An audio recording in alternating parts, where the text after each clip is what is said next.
নমস্কার। আজকে এই শর্ট রিলসে আমি এলাম একটা কথা বলার জন্যে। পুরোপুরি একটা ভ্রান্ত ধারণা আছে ভৌমদোষ নিয়ে, মাঙ্গলিক নিয়ে।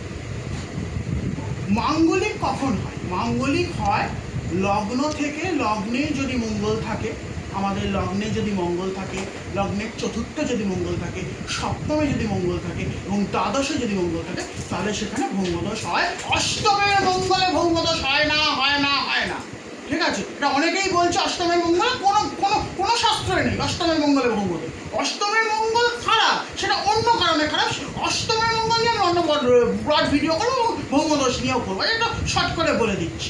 ভৌমদোষ কি হয় দেখা যায়, ছেলেদের যখন ভৌমদোষ হয়, পুরুষদের ভৌমদোষে কিন্তু বিবাহ জীবন খুব একটা ব্যাঘাত ঘটে না, অল্প স্বল্প করতে পারে, কিন্তু কর্মজীবনে ভীষণ ব্যাঘাত ঘটে। মঙ্গল তো আমাদের স্ট্রেংথের প্রতীক, ঠিক আছে, এনার্জির প্রতীক, পীড়িত হয়। ভালো চাকরি হয় না, ভালো চাকরি না হলে ইনকামে বাধা, ব্যবসাতে বাধা, সব কিছুতে বাধা হয়। কিন্তু মেয়েদের ক্ষেত্রে ঠিক উল্টো।